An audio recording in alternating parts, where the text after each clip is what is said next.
Good evening, everyone, and welcome to Midnight Knowledge. Tonight we're going to learn about the fascinating and sobering stories of towns buried by desert sands. So, as you settle in, please take a moment to let us know where you're listening from and feel free to subscribe. Now, as we begin, take a moment for some deep breaths, letting your mind and body relax for a good night of sleep. Okay, time to start. I want you to close your eyes for a moment and imagine this.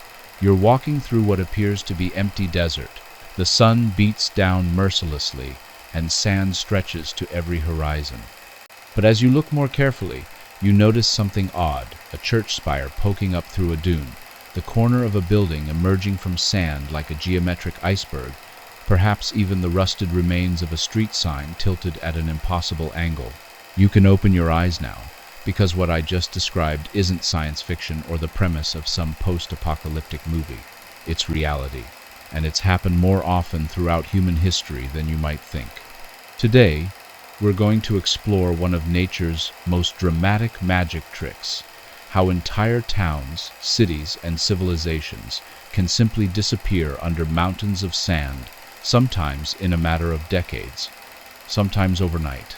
Now, before we begin, I should mention that studying buried towns requires a certain sense of humor about human hubris. After all, we're talking about people who looked at a desert and said, "You know what this place needs? A permanent settlement." It's like setting up a beach umbrella in the path of a tsunami and expecting it to hold. The science of sand, understanding our sandy adversary. Before we dive into specific examples, we need to understand our protagonist, or rather, antagonist, in these stories. Sand itself.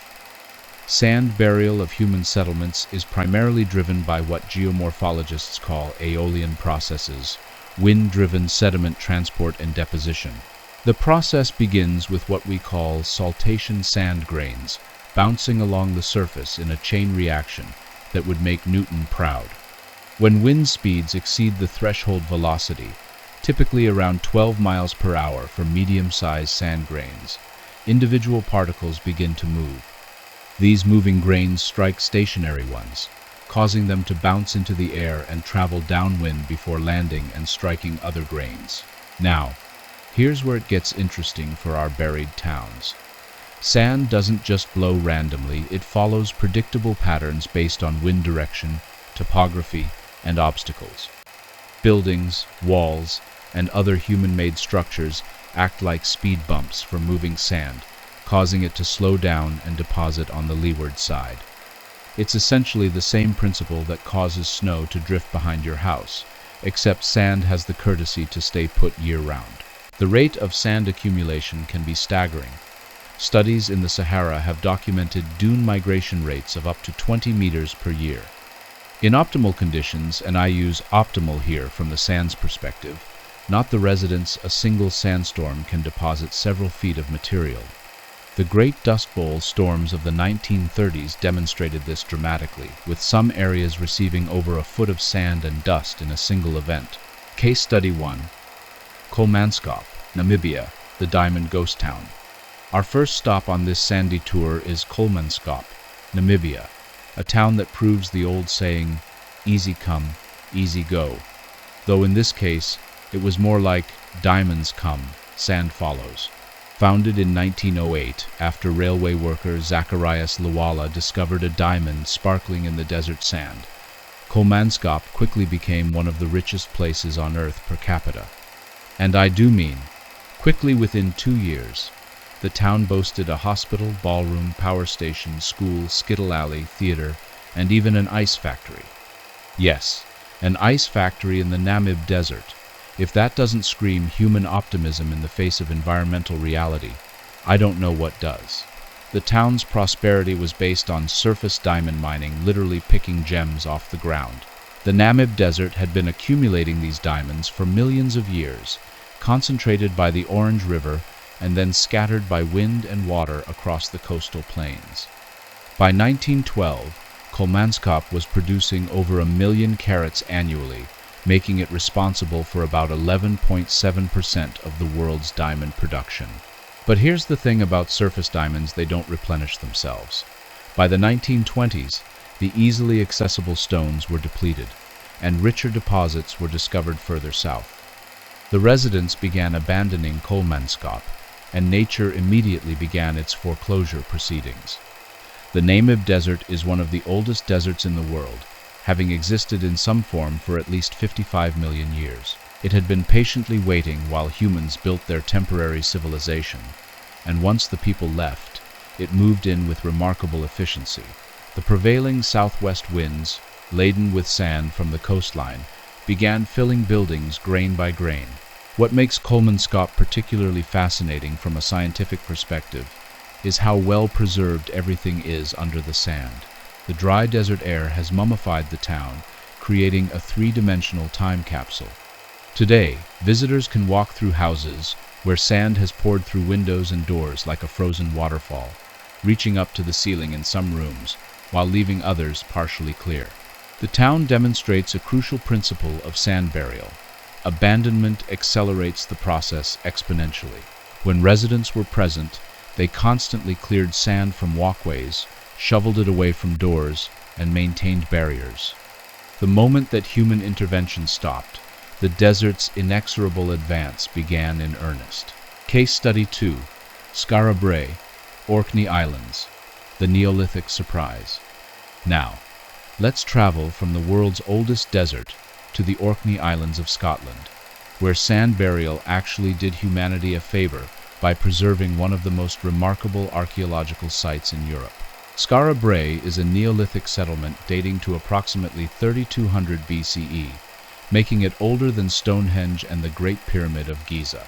But here's the twist in our narrative: this town wasn't destroyed by sand burial. It was preserved by it. Around 2500 BCE, a massive storm struck the Orkney Islands, burying Skara Brae under tons of sand and preserving it in a state that would make any archaeologist weep with joy. The sand created an anaerobic environment that prevented decay, keeping intact not just the stone structures but organic materials like wooden furniture, bone tools, and even pottery with food remains. The village remained hidden for over 4,000 years until 1850, when another great storm, apparently Orkney storms, have a flair for dramatic timing, stripped away the sand dunes and revealed the perfectly preserved settlement beneath.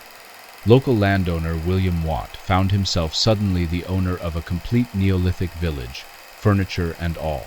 What's remarkable about Skara Brae is how complete the preservation is. We can see stone beds with what appear to be mattress slots, stone dressers that still contain decorative objects, and even a sophisticated drainage system. The settlement provides an unparalleled glimpse into Neolithic life, all thanks to sand's remarkable preservative properties when combined with the right environmental conditions. From a geological perspective, the Orkney Islands experience what's known as Machair Formation, a type of sand plain unique to Scotland and Ireland's west coasts.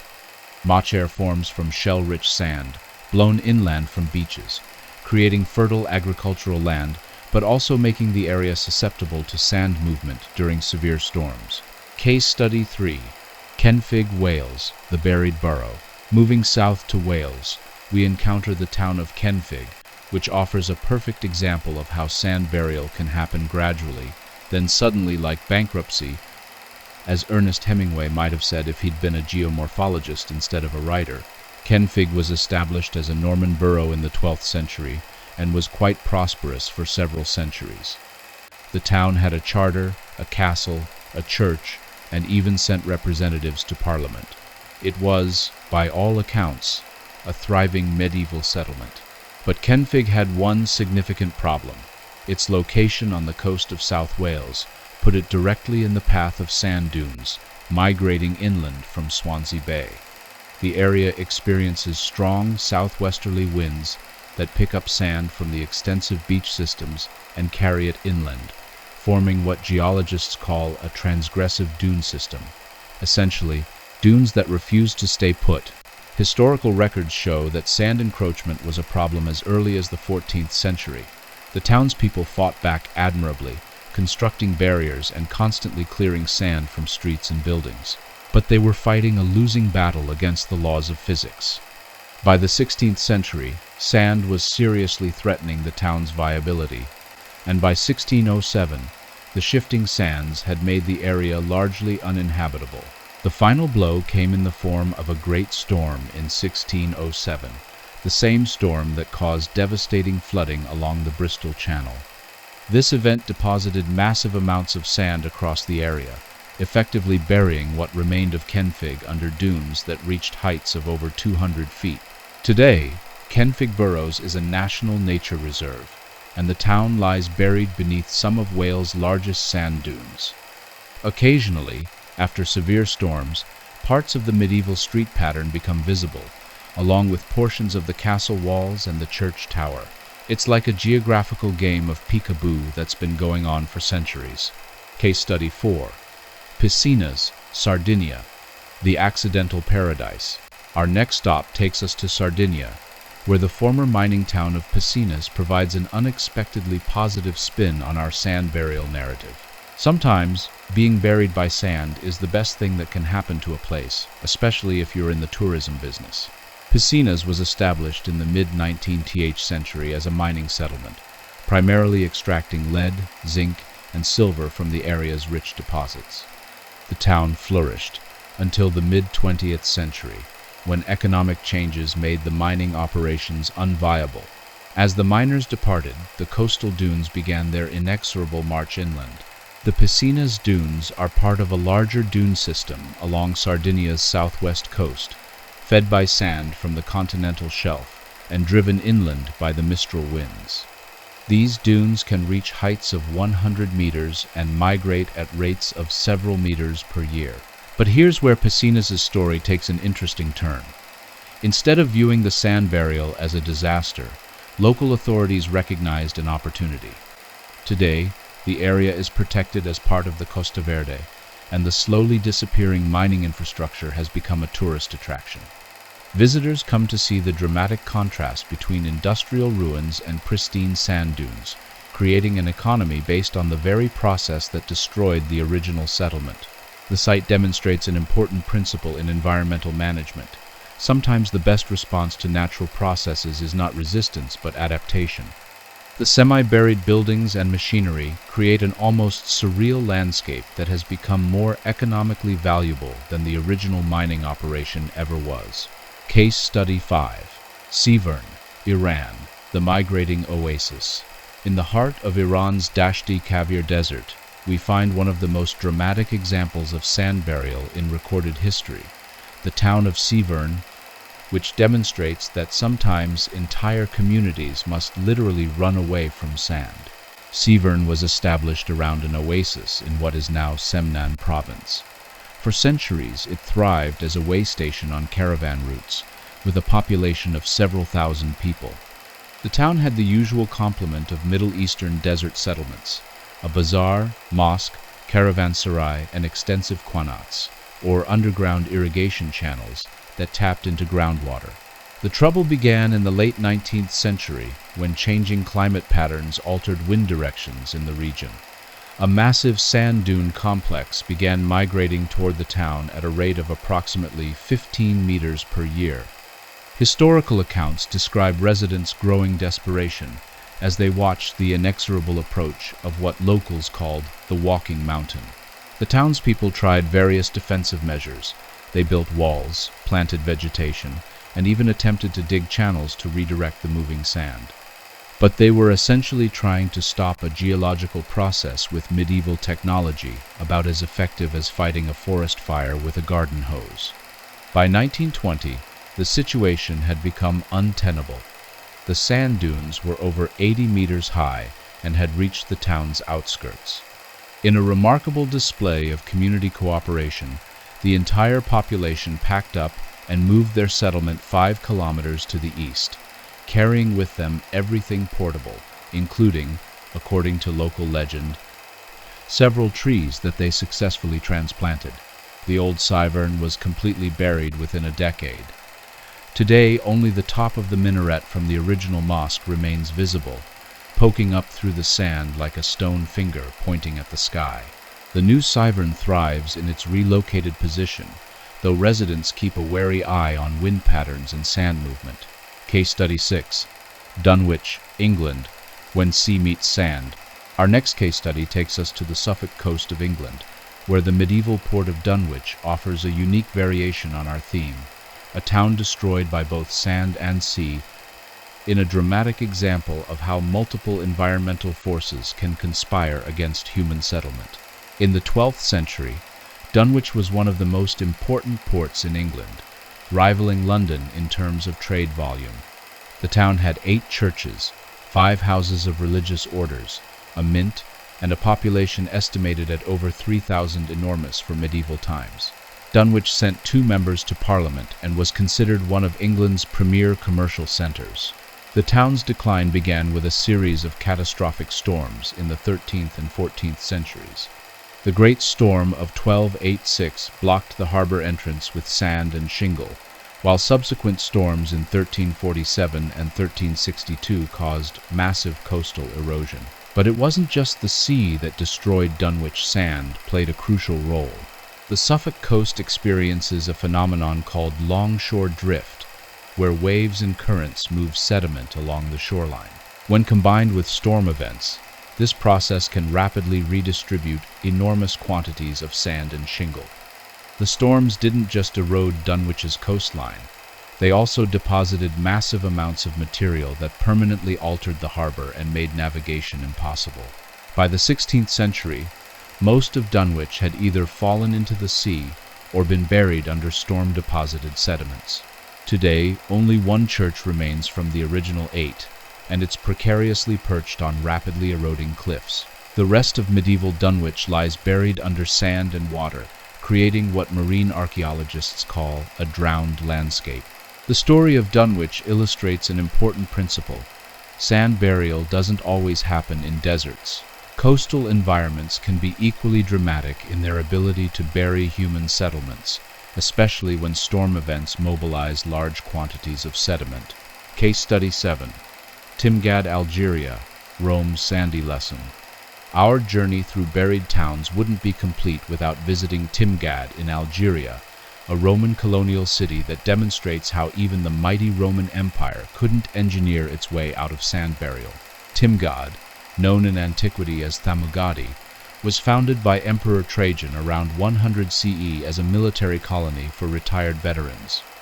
The city was built according to classic Roman urban planning principles: a perfect grid of streets, a forum at the center, public baths, a library, and a theater that could seat 3,500 people. For over 400 years, Timgad flourished as a center of Roman North African civilization.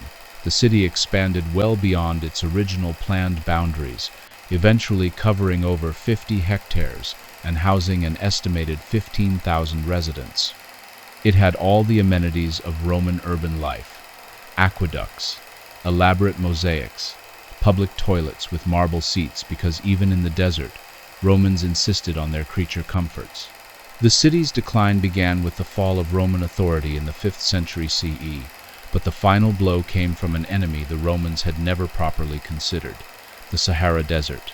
Timgad was located at the northern edge of the Sahara, in an area that experiences periodic climate fluctuations. During wetter periods, the desert retreats. During drier periods, it advances. Beginning in the 7th century CE, the region entered a particularly arid phase. With reduced vegetation cover and increased wind erosion, sand began accumulating around Timgad's abandoned buildings. The process was gradual at first, but accelerated as human maintenance ceased. By the medieval period, the city had virtually disappeared under sand dunes. Timgad remained buried for over 1,000 years until French archaeologists began excavations in 1880 on W. The sand had preserved the city remarkably well. Streets, buildings, mosaics, and even wooden elements remained intact. Today, Timgad is a UNESCO World Heritage Site and one of the best preserved Roman cities in North Africa, all thanks to its sandy burial shroud. The site provides crucial insights into Roman urban planning and daily life, but it also serves as a sobering reminder that even the most advanced civilizations are vulnerable to long-term environmental changes. The Romans built Timgad to last for millennia, using sophisticated engineering and the finest materials available.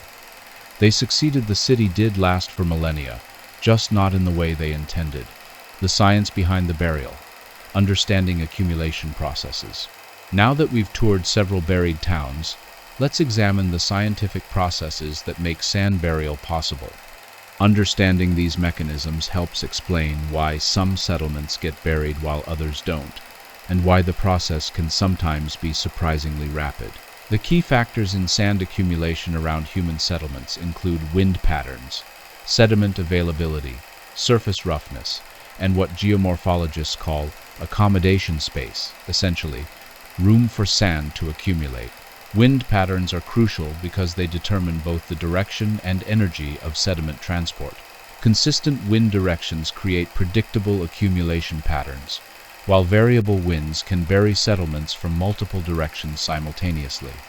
The most dangerous situation for a settlement is when it lies in the path of prevailing winds from a major sediment source, exactly the situation we saw in Kenfig and Kolmanskap.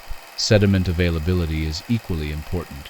You can have the strongest winds in the world, but without sand to transport, burial won't occur. This is why coastal settlements and those near major river systems or desert margins are particularly vulnerable. These areas typically have abundant, loose sediment. Surface roughness, the technical term for how bumpy or smooth a landscape is, dramatically affects sediment deposition. Buildings, walls, and other structures create turbulence in wind flow, causing sand-laden air to slow down and drop its load. It's counterintuitive, but the very act of building permanent structures can make a settlement more vulnerable to sand burial by creating deposition sites. The rate of accumulation depends on what researchers call the sediment budget, essentially an accounting of sand coming in versus sand going out. When input exceeds output for extended periods, burial occurs. Human activities often tip this balance by removing vegetation that would otherwise trap and stabilize sand, or by creating artificial barriers that alter natural flow patterns. Modern research has identified several tipping points in the burial process.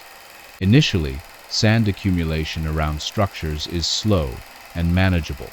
Residents can sweep it away or redirect it. But once accumulation reaches critical heights, usually when drifts become comparable to building heights, the process accelerates dramatically.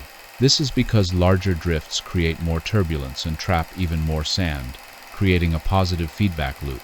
Environmental factors. Natural environmental variations play a crucial role in sand burial processes throughout history. Many of the settlements we've discussed were buried during periods of regional shifts that increased aridity and wind strength while reducing vegetation cover. Historical climate variations, such as the medieval warm period, roughly 1000 to 1300 CE, followed by the Little Ice Age, 1300 to 1700 CE, created significant environmental stress in many regions. These fluctuations altered precipitation patterns, wind directions, and vegetation communities, often making previously stable landscapes suddenly vulnerable to sand movement. In the Sahel region of Africa, for example, historical records and geological evidence show clear correlations between drought periods and sand dune activation. During wet periods, dunes become stabilized by vegetation and pose little threat to settlements. During dry periods, the same dunes become mobile and can bury entire villages within decades. Human activities often exacerbate natural sand movement. Overgrazing, deforestation, and agricultural practices can remove the vegetation that stabilizes surface sediments. When these activities coincide with natural dry periods, the results can be catastrophic for nearby settlements. Human responses and adaptations. Throughout history, human communities have developed various strategies for dealing with sand encroachment. These responses range from the practical to the desperate, and their success rates vary dramatically.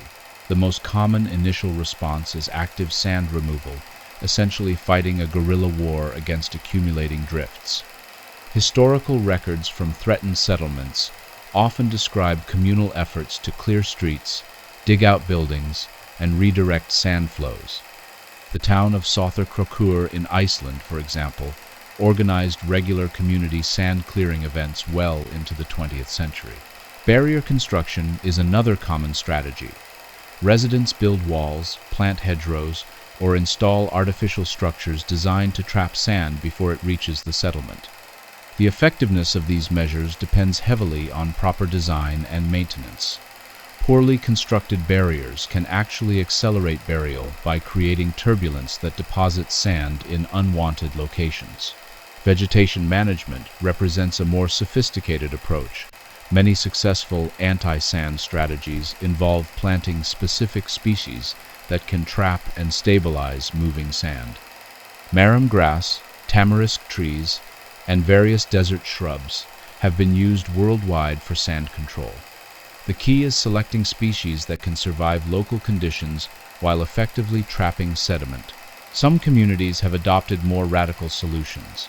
The previously mentioned case of Severn, where residents relocated their entire settlement, represents one extreme. Other communities have chosen selective abandonment, abandoning the most vulnerable areas while fortifying others. This strategy was used in parts of medieval Europe during periods of increased sand movement. Modern technology has introduced new possibilities for sand control, including chemical stabilization, mechanical barriers, and even weather modification. However, these high-tech solutions are expensive and not always effective over long periods. Many contemporary communities are returning to traditional methods, combined with careful land use planning. Archaeological implications and discoveries. From an archaeological perspective, sand burial is both a curse and a blessing. While it destroys communities and displaces populations, it also creates remarkably well-preserved archaeological sites that provide unique insights into past cultures. The preservational qualities of sand are particularly impressive in arid environments. Unlike burial in soil, which can be acidic and promotes decay, burial in clean sand creates a neutral, dry environment that can preserve organic materials for millennia. The wooden artifacts at Skara Brae, the textile fragments found in buried Egyptian settlements, and the preserved food remains in various sand-buried sites demonstrate this preservational potential. Sand burial also creates sealed contexts, archaeological deposits that haven't been disturbed by subsequent human activity. This is crucial for understanding daily life in past settlements, as artifacts remain in their original positions rather than being scattered or removed. The houses at Kolmanskap, for example, contain furniture, personal belongings, and household items exactly where residents left them. However, excavating sand-buried sites presents unique challenges. Sand is notoriously difficult to excavate stratigraphically because it doesn't form clear layers like soil. Archaeologists must use specialized techniques, including flotation, fine screening, and chemical analysis, to extract maximum information from sandy deposits. Recent advances in remote sensing technology are revolutionizing the study of buried settlements. Ground-penetrating radar, satellite imagery, and LiDAR can detect buried structures without excavation, allowing archaeologists to map entire settlements before beginning physical investigation. These techniques have revealed previously unknown buried sites across the world's deserts and coastal regions. Modern case studies and contemporary threats. Sand burial isn't just a historical phenomenon, it continues to threaten communities worldwide. Contemporary case studies demonstrate that modern technology doesn't necessarily make communities less vulnerable to sand encroachment. In Mauritania, the city of Chinguetti, once a major center of Islamic learning, is currently fighting a losing battle against encroaching dunes. Despite modern construction techniques and active sand management programs, large portions of the historic city have been abandoned to the sand. The situation is so severe that UNESCO has placed Chinguetti on its World Heritage in Danger list. Similarly, several villages in Inner Mongolia have been abandoned or relocated due to sand encroachment in recent decades. Rapid desertification, caused by a combination of climate change and human activities, has activated previously stable dune systems. The Chinese government has invested billions of dollars in sand control projects, with mixed results. In the United States, communities in the Great Plains continue to deal with sand movement issues, reminiscent of the Dust Bowl era. Small towns in Kansas, Nebraska, and Colorado regularly battle sand accumulation, particularly during drought years. While modern communities are better equipped to respond than their historical counterparts, the fundamental physics of sand movement remains unchanged. Coastal communities worldwide continue to experience sand deposition from storm surge events, creating conditions similar to those that buried historical settlements like Dunwich. Major storms can create widespread sand burial events, as we've seen throughout history. Economic and social impacts.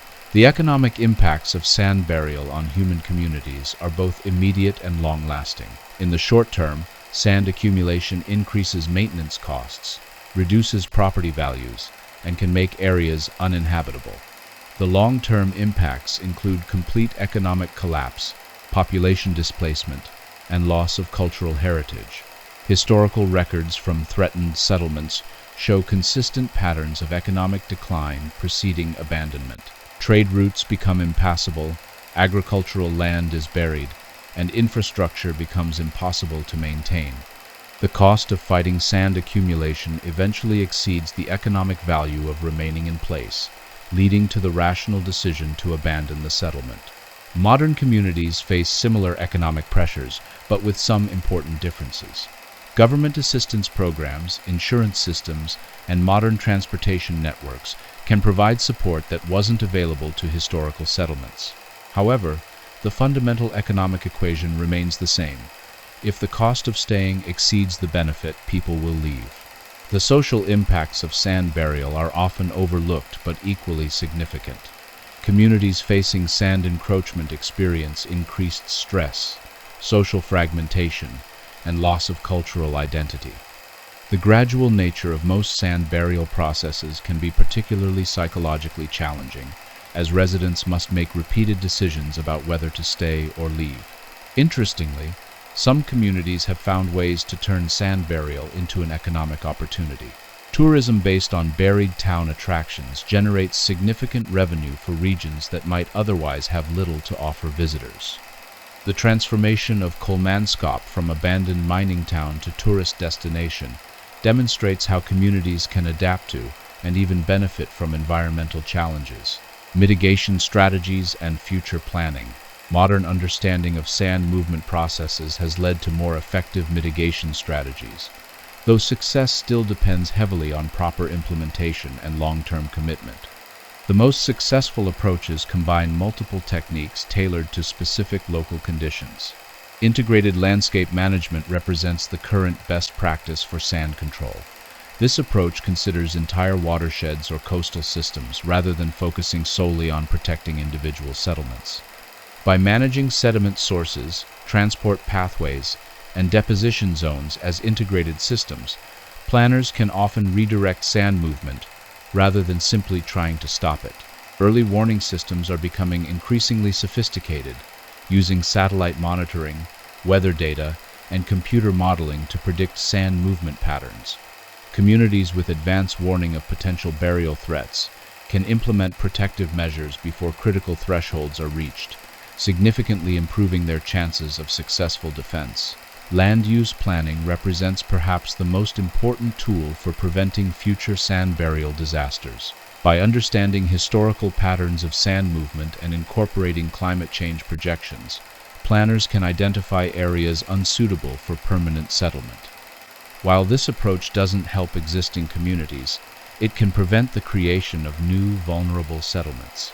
Perhaps most importantly, modern approaches emphasize flexibility and adaptation over rigid resistance. Communities that can adapt their land use, modify their infrastructure, and even relocate when necessary are more likely to survive long-term environmental challenges than those that attempt to fight natural processes through brute force engineering. Technological solutions and their limitations. Modern technology offers unprecedented capabilities for monitoring, predicting, and controlling sand movement. However, The history of buried settlements suggests that technological solutions alone are insufficient to guarantee long-term community survival in sand-prone environments. The phenomenon of sand-buried settlements has captured human imagination for millennia, appearing in literature, religious texts, and oral traditions worldwide. These cultural responses reveal how different societies have understood and coped with environmental challenges to permanent settlement. Ancient texts often frame sand burial in moral terms, viewing it as divine punishment for human hubris or wickedness. The biblical account of Sodom and Gomorrah, while probably referring to seismic destruction, reflects a common theme of cities being erased by natural forces due to moral failing. Similar narratives appear in Islamic, Hindu, and Buddhist traditions, suggesting a universal human tendency to seek moral explanations for environmental disasters. Medieval European chronicles describe sand encroachment in terms of warfare, with the sand portrayed as an invading army that must be fought with military-style tactics. Community responses were often organized like military campaigns, with lookouts, organized defenses, and coordinated counterattacks against advancing dunes. This militaristic language persists in modern sand control terminology, with references to fighting erosion and conquering deserts. Indigenous cultures that have lived in sandy environments for millennia often have more nuanced understandings of sand movement as part of natural cycles rather than external threats. Australian Aboriginal cultures, for example, have traditional knowledge systems that incorporate sand movement patterns into seasonal migration and land management practices. These cultures view sand burial not as disaster, but as part of the natural rhythm of landscape change. Modern literary and cinematic treatments of buried cities reflect contemporary anxieties about environmental change and urban vulnerability. From the buried Statue of Liberty in Planet of the Apes to the sand-covered cities in Mad Max, popular culture uses sand burial as a metaphor for civilization's fragility and nature's ultimate power. Lessons for contemporary planning. The history of sand-buried settlements offers important lessons for contemporary urban planning and climate change adaptation. These lessons are becoming increasingly relevant as climate change activates previously stable dune systems and threatens new areas with sand movement. The first lesson is the importance of understanding long-term environmental cycles rather than relying solely on short-term observations. Many buried settlements were established during favorable environmental periods and were overwhelmed when conditions changed. Modern data, while extensive, covers only a brief period in geological terms. Paleoclimatic evidence and historical records provide crucial context for understanding long-term environmental variability. The second lesson concerns the relationship between settlement density and environmental vulnerability. Small, dispersed settlements can often be relocated or modified in response to environmental threats. Large, dense settlements have much greater inertia and are more difficult to adapt when conditions change. This suggests that in environmentally marginal areas, planning strategies should emphasize flexibility and reversibility over permanence and density. The third lesson relates to the importance of maintaining traditional environmental knowledge alongside modern scientific understanding. Many traditional cultures developed sophisticated strategies for living with sand movement that modern societies have abandoned in favor of engineering solutions. Combining traditional knowledge with modern technology often produces more effective and sustainable results than relying on either approach alone. Conclusion: the eternal dance between human ambition and natural forces. As we reach the end of our sandy journey through history, what lessons can we extract from these tales of buried civilizations? The stories we've explored today span continents and millennia, yet they share common threads that speak to fundamental aspects of human nature and our relationship with the environment. First, there's the matter of human optimism, or perhaps hubris. From Roman engineers building Timgad at the edge of the Sahara to Victorian diamond miners establishing Kulmanskop in one of the world's most hostile deserts, humans have consistently demonstrated a remarkable ability to look at challenging environments and think, yes, this would be a perfect place for a permanent settlement. It's simultaneously our species' greatest strength and most enduring weakness. The technical aspects of sand burial processes, saltation, accumulation thresholds, feedback loops remind us that we're dealing with fundamental physics, not capricious acts of nature. Sand moves according to laws as predictable as gravity or thermodynamics. The surprise factor in sand burial events usually reflects human unfamiliarity with natural processes rather than genuinely unpredictable environmental behavior. From an archaeological perspective, sand burial has given us some of humanity's most remarkable time capsules. Without the preservative qualities of dry sand, we wouldn't have the detailed insights into Neolithic life provided by Skara Brae, the perfectly preserved Roman urban planning of Timgad, or the poignant domestic scenes frozen in time at Kulmanskop. Sometimes destruction becomes preservation, and disaster becomes discovery. The modern implications of these historical cases are sobering. Technological advancement hasn't eliminated our vulnerability to sand burial, it has simply changed the scale and speed at which we can respond to threats. Early warning systems, satellite monitoring, and sophisticated engineering can buy time and reduce damage, but they can't suspend the laws of physics indefinitely. Perhaps most importantly, these stories illuminate the relationship between environmental stability and human settlement patterns. Most buried towns were established during periods of relative environmental stability and were overwhelmed when conditions shifted. This suggests that our current settlement patterns, based on relatively recent historical experience, may be poorly adapted to longer-term environmental variability. The economic lessons are equally clear. Fighting sand burial is expensive, and the costs tend to escalate over time. Communities facing sand threats must make rational economic decisions about when to resist and when to retreat. The most successful responses combine multiple strategies: engineering solutions for high-value areas, managed retreat from marginal locations, and land use planning that works with natural processes rather than against them. Culturally, buried towns occupy a unique place in human consciousness. They represent both failure and endurance civilizations that couldn't survive environmental challenges, yet whose stories persist across centuries. They serve as powerful metaphors for the temporary nature of human achievement and the ultimate power of natural forces. For future planning, the history of sand-buried settlements offers both warnings and guidance. The warnings are clear.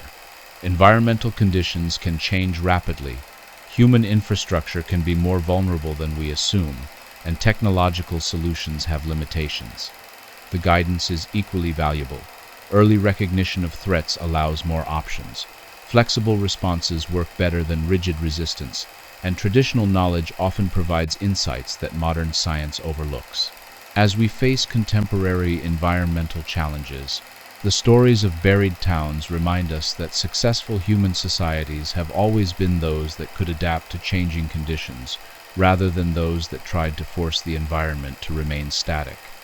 The Romans who built Timgad created a magnificent city that lasted centuries longer than most modern settlements will survive. They failed not because their engineering was inadequate, but because they assumed environmental conditions would remain constant. In closing, let me return to the image I painted at the beginning of our lecture, walking through the desert and discovering the remnants of buried civilizations poking through the sand. These archaeological monuments to human ambition serve as both inspiration and warning. They inspire us with their evidence of human creativity, determination, and achievement. They warn us about the consequences of ignoring natural processes and assuming permanent solutions to temporary problems. The next time you're at the beach and watch sand blowing in the wind, remember that you're observing the same process that buried Kulmanskop and Timgad. The physics haven't changed, only our ability to understand and respond to them. Whether future generations will walk through our abandoned cities, buried under sand or rising seas or some other environmental force, depends largely on how well we learn from the lessons these buried towns have left for us. After all, in the eternal dance between human ambition and natural forces, the sand always gets the last word. Our job is to make sure the dance lasts as long as possible before the music stops. Thank you for your attention. And in case you've enjoyed our evening talk so much and still might be awake, here is another educational video for you. Before we dive into tonight's topic, I have to confess something. Last weekend, I was sitting on my back porch with a glass of wine, watching fireflies dance in my yard, and I found myself actually counting their flashes and timing them with my phone's stopwatch. My neighbor probably thinks I've lost it completely. But that's the thing about being a biologist. The natural world never stops fascinating us, even when we're supposed to be relaxing. Tonight, we're going to explore one of nature's most enchanting phenomena, the synchronized flashing of fireflies. It's a topic that combines physics, chemistry, biology, mathematics, and a dash of romantic poetry. Because let's face it, these little creatures have been inspiring lovers and poets for centuries.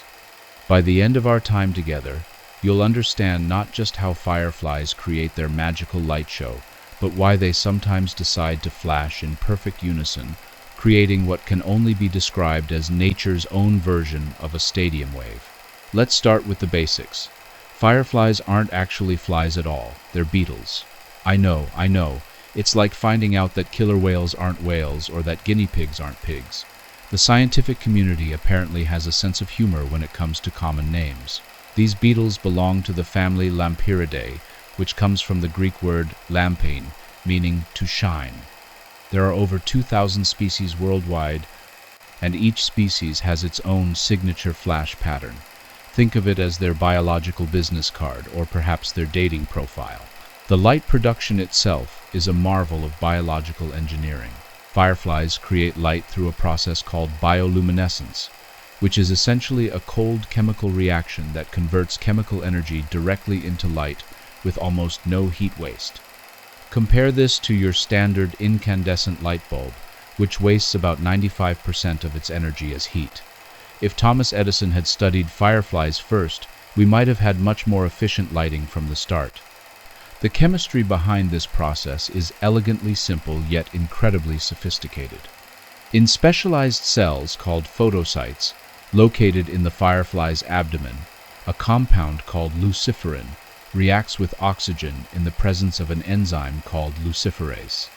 When luciferin is oxidized, it produces an excited molecule called oxyluciferin. As this molecule returns to its ground state, it releases energy in the form of photons, light particles.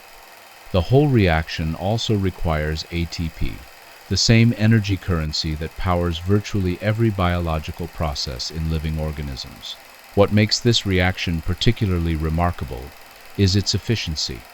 Firefly bioluminescence approaches 100% efficiency in converting chemical energy to light. To put this in perspective, if you could power a light bulb with the same efficiency as a firefly, your electricity bills would be essentially non-existent. The light produced is typically yellow-green, corresponding to a wavelength of about 560 nanometers, though some species produce orange or even red light. The control of this light production is where things get really interesting from a synchronization perspective. The firefly's nervous system controls the flashing by regulating the supply of oxygen to the photocytes. When the nervous system sends a signal, it triggers the release of nitric oxide, which then stimulates the mitochondria in the photocytes to consume oxygen rapidly. This creates a temporary oxygen shortage that stops the bioluminescent reaction, turning off the light. When the nitric oxide is cleared and oxygen returns, the light turns back on. It's like having a biological dimmer switch, except it's more of an on-off switch with precise timing control. Now, here's where the story gets fascinating. While many firefly species flash independently, each individual doing its own thing, like people at a crowded party having separate conversations, some species engage in synchronized flashing. These synchronized displays are so spectacular that they've become tourist attractions in places like Malaysia, Thailand, and the Great Smoky Mountains. Imagine thousands of fireflies spread across trees and fields, all flashing in perfect unison like a massive biological Christmas display. The most famous examples of synchronous fireflies include Pteroptyx species along riverbanks in Southeast Asia and Photinus carolinus in the southeastern United States. In Malaysia and Thailand, entire mangrove trees filled with male pteroptix fireflies flash simultaneously, creating what locals call Christmas trees of light. These displays can involve thousands of individuals, all coordinating their flashes with split-second precision. But how do they do it? How does a group of insects, each with a brain smaller than a pinhead, manage to coordinate their activities with the precision of a Swiss watch? This question has puzzled scientists for decades and has led to some truly innovative research approaches. Some researchers have spent countless nights in humid swamps with video cameras. Others have built mathematical models, and a few brave souls have even tried to join the conversation by flashing LED lights at fireflies to see if they would respond. The fireflies, I'm told, were not particularly impressed by these attempts at interspecies communication. The mechanism of synchronization appears to involve what scientists call phase resetting. Think of each firefly as having an internal clock that determines when it flashes. This clock runs on a cycle. Let's say every 6 seconds the firefly produces a flash. Now if this firefly sees another flash from a neighbor, it can adjust its internal timing slightly. If the neighbor's flash comes a little early in the cycle, our firefly might speed up its clock a bit.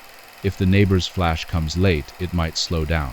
This process is remarkably similar to how pendulum clocks synchronize when placed on the same wall.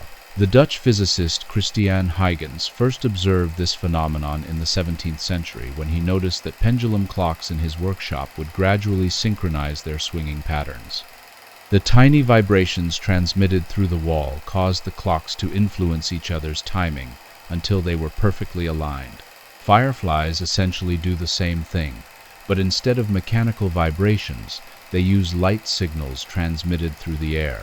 The mathematical description of this synchronization process involves concepts from dynamical systems theory. Each firefly can be thought of as an oscillator, a system that repeats a pattern over time. When oscillators are coupled, meaning they can influence each other, they often spontaneously synchronize under the right conditions. The coupling strength, the natural frequency differences between individuals, and the network structure all play crucial roles in determining whether synchronization occurs. Researchers have found that firefly synchronization follows what's called the Kuramoto model, named after Japanese physicist Yoshiki Kuramoto. This model describes how a population of oscillators with slightly different natural frequencies can synchronize when they're weakly coupled. The beautiful thing about this model is that it applies to many different systems, from fireflies to power grids to neurons in the brain to audiences clapping in concert halls. But why would fireflies want to synchronize in the first place? After all, from an evolutionary perspective, you might expect each male to want to stand out from the crowd, not blend in with it. The answer lies in the details of firefly mating behavior and the challenges of communication in a noisy environment. Male fireflies flash to attract females. Females typically perch on vegetation and watch for the appropriate flash pattern from males of their species. Each species has a characteristic flash pattern. Some flash once, others flash in bursts. Some have long flashes, others have short ones. It's like a secret code that ensures individuals only mate with members of their own species. The female responds with her own flash at a specific time interval after the male's signal, creating a courtship dialogue conducted entirely in light. In an environment where multiple species of fireflies might be active simultaneously, this communication system faces the same challenges as trying to have a conversation at a loud party. There's a lot of background noise. In this case, background light. Synchronization might help solve this problem by creating brief windows of coordinated silence. When all the males of one species flash together and then go dark together, it creates a clear moment when females can send their response signals without interference from other flashing males. Think of it like a conversation where everyone talks at once, but then everyone pauses at the same time. During that pause, anyone who wants to respond has a clear channel to do so. The synchronized flashing creates these communication windows that improve the efficiency of mate finding. There's also a phenomenon called the beacon effect. When thousands of fireflies flash simultaneously, they create an incredibly bright, attention-grabbing display that can be seen from much greater distances than individual flashes. This might help attract females from far away, expanding the effective mating area for the entire group. It's like the difference between a single person with a flashlight and a lighthouse. The lighthouse is visible from much farther away. Some researchers have also proposed that synchronization might help overwhelm the visual systems of predators. Many predators, including spiders, frogs, and birds, hunt fireflies by tracking their flashes. When thousands of fireflies flash simultaneously and then disappear into darkness, it might create a sensory overload that makes it difficult for predators to focus on any individual target. It's the biological equivalent of a military aircraft releasing chaff to confuse radar systems. The research methods used to study firefly synchronization are almost as fascinating as the phenomenon itself. Early researchers had to rely on simple observation and manual timing, sitting in fields with stopwatches and notebooks. Modern researchers use high-speed video cameras, GPS tracking, computer vision algorithms, and sophisticated statistical analyses to quantify synchronization patterns. One particularly clever study involved researchers in Malaysia who videotaped trees full of synchronously flashing fireflies and then used computer software to track the position and timing of each flash. They discovered that fireflies don't just synchronize their timing, they also organize spatially, with waves of flashing activity sweeping across the tree like the wave fans create in sports stadiums. Another innovative approach involved building robotic fireflies, LED lights programmed to flash with different patterns and placed in natural firefly habitats. Researchers found that real fireflies would indeed respond to these artificial signals, sometimes even synchronizing with them. This provided strong evidence that fireflies actively adjust their timing based on the light signals they see from neighbors. Temperature plays a crucial role in firefly synchronization. Like most biological processes, the firefly's internal clock runs faster at higher temperatures and slower at lower temperatures. This creates an interesting challenge for synchronization because different parts of a habitat might have slightly different temperatures, causing fireflies to have slightly different natural flash rates. However, the coupling through light signals appears to be strong enough to overcome these temperature-induced differences in most cases. Interestingly, not all fireflies in a synchronized population participate equally. Detailed studies have revealed that some individuals act as leaders. They tend to flash first and influence the timing of their neighbors more strongly than they are influenced. Others act more as followers, adjusting their timing to match the signals they receive. This creates a hierarchy of influence that helps stabilize the overall synchronization pattern. The network structure of firefly interactions also matters enormously. Fireflies can only see and respond to neighbors within a certain distance, typically a few meters. This creates what network theorists call a nearest neighbor interaction pattern. Computer simulations have shown that this type of local interaction can lead to global synchronization, but only under certain conditions. If the population density is too low, isolated groups form their own synchronization clusters. If it's too high, the system becomes chaotic. Weather conditions significantly affect synchronization behavior. On calm, clear nights with high humidity, synchronization tends to be most pronounced. Wind disrupts the visual communication between fireflies and can break up synchronized groups. Rain obviously shuts down the whole show. Temperature inversions, where cool air sits below warm air, can create layered environments where fireflies at different heights experience different conditions and may synchronize within layers but not between them. The study of firefly synchronization has revealed some surprising connections to other natural phenomena. The same mathematical principles that describe firefly synchronization also apply to the synchronized firing of neurons in the brain, the coordinated flashing of cardiac pacemaker cells, the collective oscillations of circadian rhythms, and even the synchronization of human walking patterns on bridges. This has led to practical applications beyond just understanding fireflies. Engineers studying power grid stability use similar models to prevent blackouts caused by synchronization failures between power plants. The principles learned from Firefly research have been applied to designing better wireless communication networks, coordinating robot swarms, and even understanding how financial markets can suddenly synchronize in ways that lead to crashes. One of the most intriguing aspects of Firefly synchronization is how it emerges from the bottom up. There's no central coordinator telling all the fireflies when to flash. Instead, the synchronized behavior emerges naturally from the simple interactions between neighboring individuals.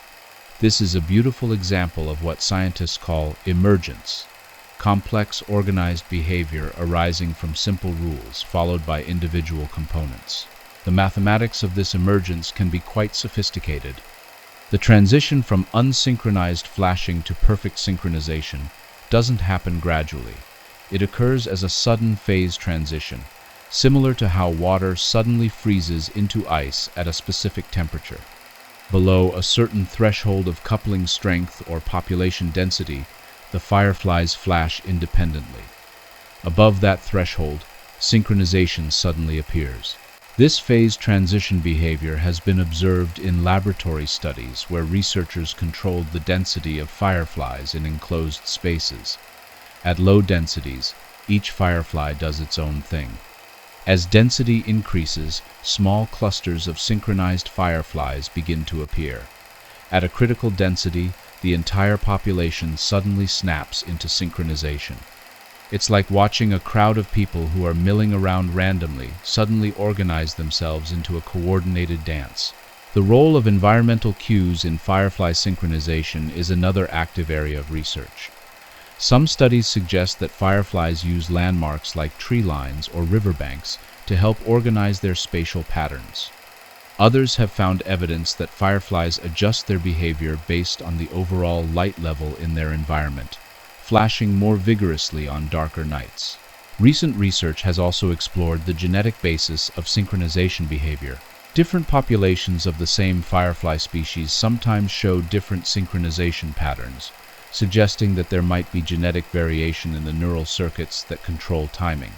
This opens up fascinating questions about how synchronization behavior evolves and whether it can be inherited. Climate change poses interesting challenges for firefly synchronization. As temperatures rise and weather patterns shift, the timing of firefly emergence and activity periods may change.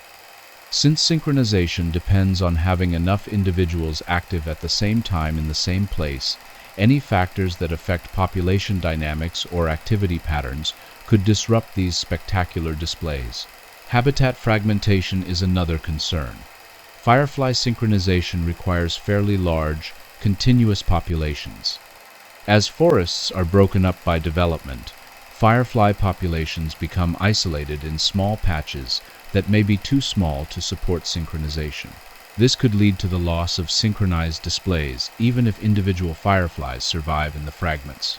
Light pollution represents perhaps the biggest threat to firefly synchronization. Artificial lighting interferes with firefly communication by creating visual noise that makes it difficult for fireflies to see each other's signals. Even worse, artificial lights can desynchronize firefly populations by providing constant light cues that disrupt their internal timing systems. Many famous firefly viewing sites have experienced dramatic declines in synchronization behavior as surrounding areas have become more developed and brightly lit. Conservation efforts for synchronous fireflies involve protecting both habitat and darkness. Some parks and natural areas have implemented dark sky policies, limiting artificial lighting during firefly season. Others have created buffer zones around known synchronization sites to preserve the environmental conditions necessary for the behavior. The cultural significance of firefly synchronization extends far beyond scientific interest. In many cultures, synchronized fireflies are seen as symbols of harmony, cooperation, and natural magic. The Japanese have a long tradition of firefly viewing, called Hotaru Gari, which celebrates both the beauty and the ephemeral nature of firefly displays. In Southeast Asia, synchronized fireflies are considered good omens and are protected by local communities who benefit from firefly tourism. These cultural connections highlight an important point about scientific research. The phenomena we study don't exist in isolation from human experience and values. Understanding how fireflies synchronize their flashing isn't just an abstract intellectual exercise.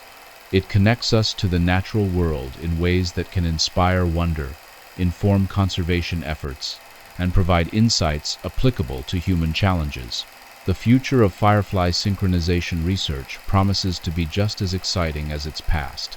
New technologies like drones, equipped with sensitive cameras, are allowing researchers to study firefly behavior over larger areas and longer time periods than ever before. Machine learning algorithms are being developed to automatically detect and analyze synchronization patterns in video data, allowing researchers to process much larger data sets. Genetic sequencing technologies are beginning to reveal the molecular basis of firefly bioluminescence and timing control, potentially allowing researchers to understand synchronization at the cellular level. Computer models are becoming increasingly sophisticated, incorporating detailed environmental factors and individual variation to make more accurate predictions about synchronization behavior.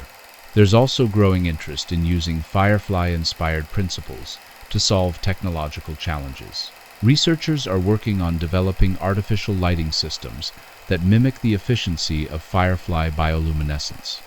Others are exploring whether firefly synchronization algorithms could be used to coordinate autonomous vehicles or improve the efficiency of wireless sensor networks.